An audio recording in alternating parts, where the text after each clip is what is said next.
जी सबसे पहला सवाल आपसे ही, इंडिया वालों ने या विपक्षी पार्टियों ने अविश्वास प्रस्ताव मूव कर दिया है और यह अविश्वास प्रस्ताव इसलिए मूव किया गया है क्योंकि आपकी सरकार पर, प्रधानमंत्री मोदी पर उनको विश्वास नहीं है। उनको विश्वास नहीं है कि यह सरकार चाहती है कि मणिपुर मुद्दे पर चर्चा हो। उनको विश्वास नहीं हो रहा है कि प्रधानमंत्री मोदी मणिपुर में जो घटनाएं हुई हैं, दरिंदगी हुई हैं, उसको लेकर कोई बयान संसद के अंदर नहीं दे रहे हैं। आपको इंडिया पे चर्चा करनी है लेकिन मणिपुर पे नहीं। आपका रिएक्शन, अविश्वास प्रस्ताव मूव कर गया अभी। देखिए रवि जी, कारगिल विजय दिवस के अवसर पर मां भारती के वीर सपूतों को हृदय से वंदन करते हुए अपनी बात की शुरुआत करती हूँ। जिस तरह से मणिपुर की घटना हुई उसके लिए प्रधानमंत्री जी ने, गृह मंत्री जी ने लगातार काम करने का प्रयास किया और संसद के अंदर जो मैं कहूं कि लगातार उनको गृह मंत्री जी ने भी कहा कि हम हर चर्चा के लिए तैयार हैं। लेकिन रवि जी, इससे पहले कि मैं इस बारे में कमेंट करूं, हमें इसको भी देखने की आवश्यकता है कि पिछले जो सत्र हुए उसमें क्या स्थिति रही संसद की। अगर हर सत्र की बात करूं तो कभी विदेशी कोई डॉक्यूमेंट्री आ जाती है, कभी कोई रिपोर्ट आ जाती है, कभी पेगासस हो जाता है, कभी जेपीसी की मांग के माध्यम से हर बार संसद की कार्रवाई को बाधित करने का काम विपक्ष पार्टियों ने किया। और रवि जी, मैं पूछना चाहती हूं कि उन सभी विषयों का हुआ क्या? संसद का सत्र जैसे ही खत्म हुआ उन्होंने संसद की किसी कार्रवाई को चलने नहीं दिया और उसके बाद उन विषयों को गौण कर दिया। कहना यह चाहती हूं कि कोई ना कोई कारण से संसद की कार्रवाई ना चले, इस बात को सुनिश्चित करना हमेशा विपक्ष का काम रहा है। और इस बार भी चाहे हमारे रक्षा मंत्री जी हो, गृह मंत्री जी हो, उन्होंने संसद के माध्यम से लगातार कहा, कल भी पत्र लिख करके उनसे रिक्वेस्ट की कि आइए, महिला सुरक्षा एक बहुत गंभीर विषय है, इस पर राजनीति नहीं करना चाहिए, संवेदनशीलता के साथ में इसमें डिस्कशंस होने चाहिए और संसद में सभी को मिलकर एक रिजल्ट पर हमको आना चाहिए। और देखिए, मैं ये कहना चाहूंगी, इस तरह की चीजों की बात हम तब कर सकते हैं जब वहां पे कोई चर्चा हो जाए, चर्चा से ये सेटिस्फाइड नहीं हो, तब किसी बात पर आ सकते हैं। लेकिन जब कुछ हुआ ही नहीं, सिर्फ और सिर्फ ये अंदेशा दिखाना कि ऐसा हो जाएगा, ऐसा हो जाएगा, पैर उठाने से पहले ये सोच लूं कि पैर खड्डे में गिर जाएगा जबकि आसपास खड्डा ही नहीं है, ये वैसी सी स्थिति है। तो कहीं ना कहीं विपक्ष जो है वो हर बार ये चाहता है कि कार्रवाई ना हो। और उसका एक बहुत बड़ा उदाहरण राजस्थान में भी हुआ रवि जी, कि जब राजस्थान के अंदर विधानसभा की कार्रवाई चल रही थी, कांग्रेस रूल हो रहा है ना यहाँ तो, लेकिन यहां भी इनके खुद के मंत्री को बोलने नहीं दिया गया, लाल डायरी लेके भ्रष्टाचार की पोल खोलने की कोशिश की, तो भी कार्रवाई 2 तारीख तक के लिए स्थगित कर दी।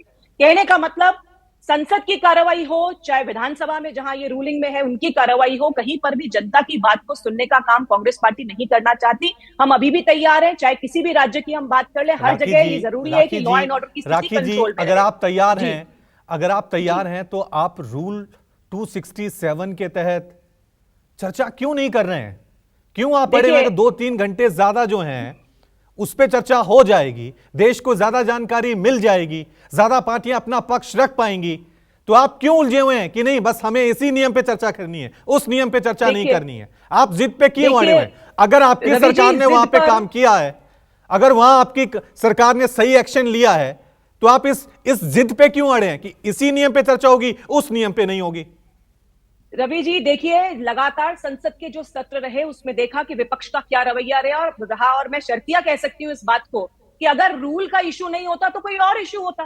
किसी ना किसी कारण से संसद की कार्रवाई को बाधित करना हमेशा से विपक्ष की पार्टियों का काम रहा है। और मैं तो ये कहना चाहती हूँ, अगर 176 रूल की कार्रवाई होनी भी, उसमें अगर चर्चा होती भी है तो एक बार होने तो दीजिए। होने से पहले ही ये बात की जाए कि नहीं ऐसा नहीं होगा, वैसा नहीं होगा। आना चाहते ही नहीं है, क्योंकि पिछले सत्रों में भी जो विषय रहे उन विषयों से हमने देखा कि किस तरह का इशू वहां पर क्रिएट किया गया, और जैसे ही सत्र खत्म होते हैं वैसे ही वो सब इशू जो है वो गौण हो जाते हैं। तो इसीलिए देखिए राखी जी, आप बार बार पिछले सत्र का जिक्र कर रही हैं। अगर आपको याद होगा तो पिछले सेशन में हंगामा विपक्ष ने नहीं किया था, हंगामा सरकार की तरफ से किया गया था।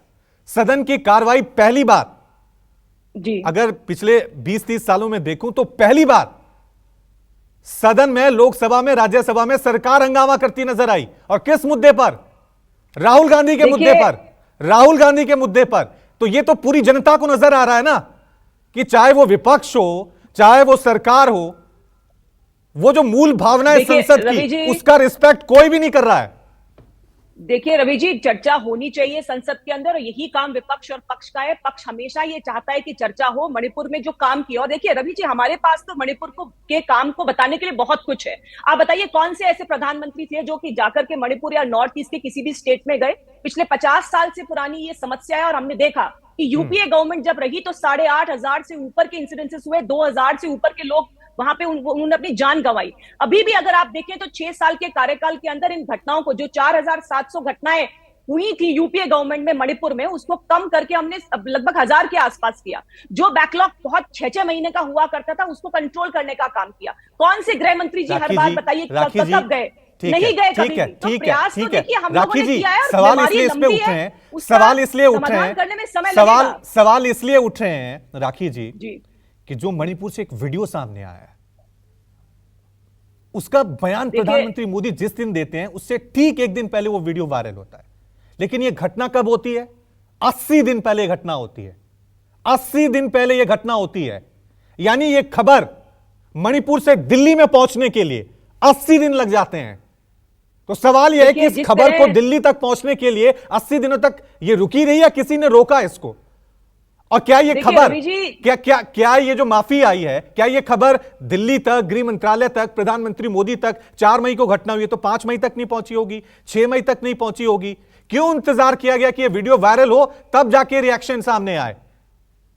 देखिए, मैं ये कहना चाहूंगी, ये जो जैसे ही ये वीडियो आया, जैसे ही मालूम चला कि वीडियो तो 80 दिन बाद आया ना राखी जी, आप बताइए ना। 4 मई घटना तो 4 मई की है, ये वीडियो 80 दिन बाद आया है। इस खबर को मणिपुर से दिल्ली पहुंचने में 80 दिन लग जाते हैं। सवाल है कि इस खबर को दिल्ली तक पहुंचने के लिए कौन रोक रही थी? क्या सरकार रोक रही थी? एडमिनिस्ट्रेशन रोक रहा था? वहां के हालात रोक रहे थे कि 80 दिन बाद इस घटना पे माफी? घटना तो 80 दिन पहले हो गई, वो परिवार किन हालातों में गुजरा होगा? ठीक है नीरज मिश्रा, बिल्कुल सही बात है। देखिए, मैं अपनी आप जवाब भी दे दूं सर। अभी जी मेरा बात भी सुनिए, 10 सेकंड का मुझे टाइम दीजिए। जल्दी से।